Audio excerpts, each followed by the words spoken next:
So stimulus checks went out this past week. These were the child tax credit. Now, if Congress gets their way and they get this new budget bill passed, they're going to extend out those monthly payments to the year 2025. So anybody that does have child right now and they have dependents will be getting a stimulus check moving forward. Now, as far as fourth stimulus check goes, there possibly could be a fourth stimulus check in this new budget plan. A lot of times, the politicians, they like to sneak a lot of the things in there. One of the plans is a support act that's already been proposed in the House of Representatives. This is a monthly payment of $1,200 actually, instead of just a one-time payment of a stimulus check. Now they're going to try to print and tax and borrow and do all this. It's going to inflate the money supply so bad that inflation is going to go through the roof. I think we're going to get into some type of hyperinflationary time period. Have you ever seen Venezuela, or if you've seen places like that? I think the government has to stop printing so much money. They're just going to run in. It's going to really hurt them in the long run. What's happening right now is you have Social Security trying to raise their prices up, or their benefits up, by 5.9%. It's the biggest increase in something like 40 years. Now with this increase, it's because inflation is running so hot right now. The government and Federal Reserve are printing so much money right now that the inflation is it's going to get out of control, 10 or 11%. So I think the Social Security should be raising their prices up by at least 10 or 11%. So it's an increase of about $1,100 from benefits for Social. A lot of states are going to be sending out stimulus checks too. Again, they still have until the end of December to get their stimulus payments out. So you have New Mexico, they're sending $750 to a lot of people in their state.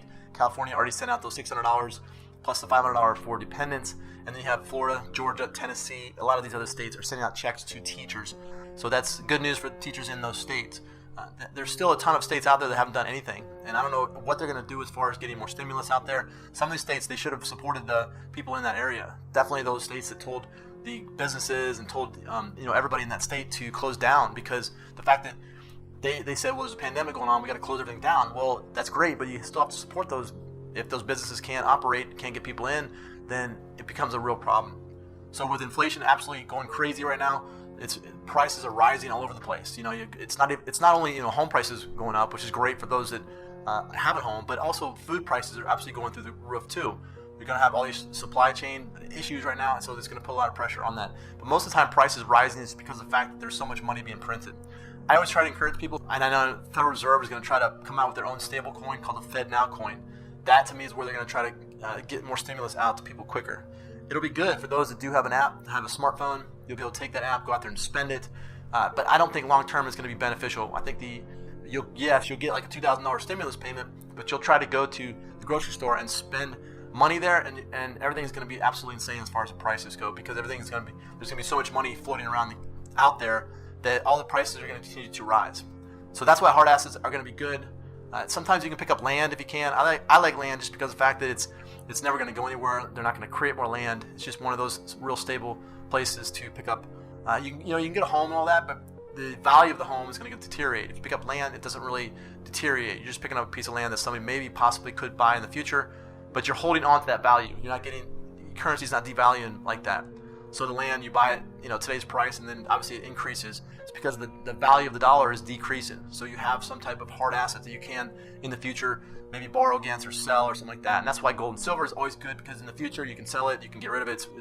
People are always going to be wanting to exchange whatever they have for that gold or silver. So if it's more currency, they can. If you want to exchange it for a house, you can. If you want to exchange it for a car, whatever you want.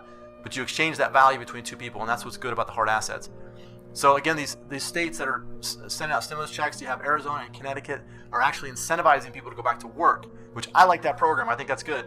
The federal government, if they came out and said, we're going to incentivize people, not just giving them stimulus checks, go out and spend it, we're going to actually take that money and we're going to incentivize people to get back into the workforce.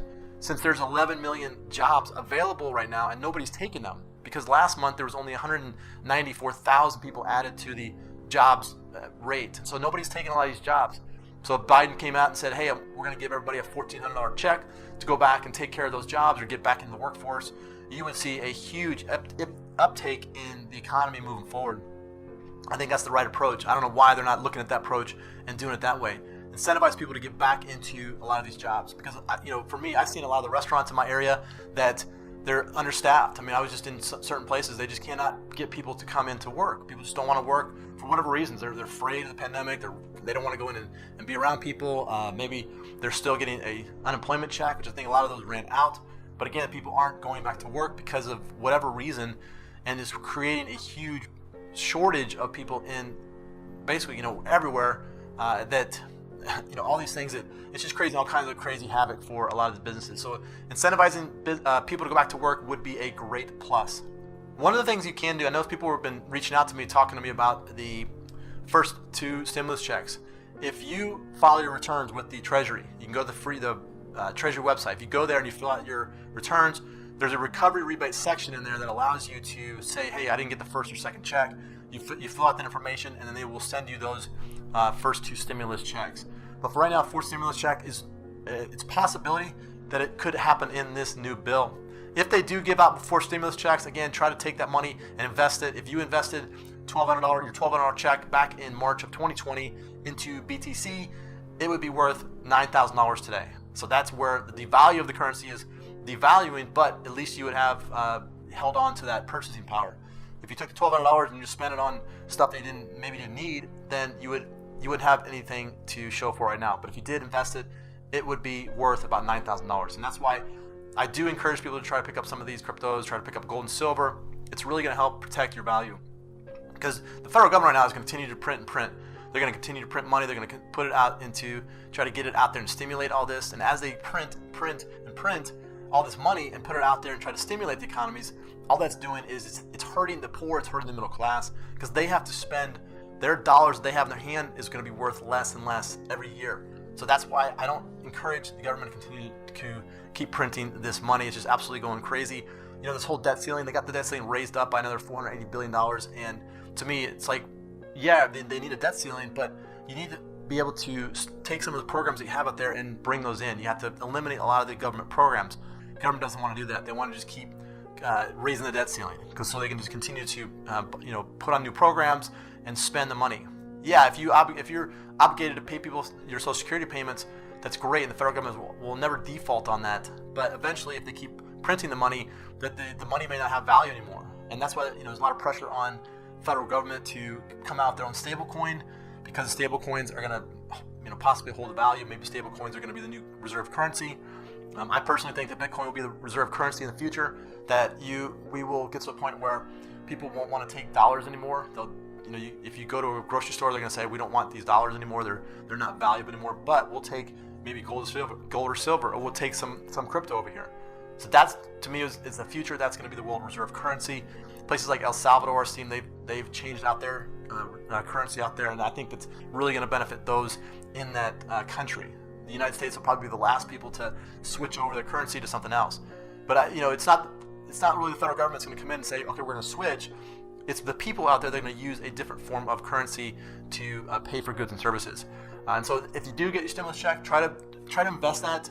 Don't just go spend it on things you don't need, because it's going to come back down the road, and you're going to wish you would have invested in some type of hard asset that's going to help you hold on to that value of your currency, hold on to the value of your wealth that you create.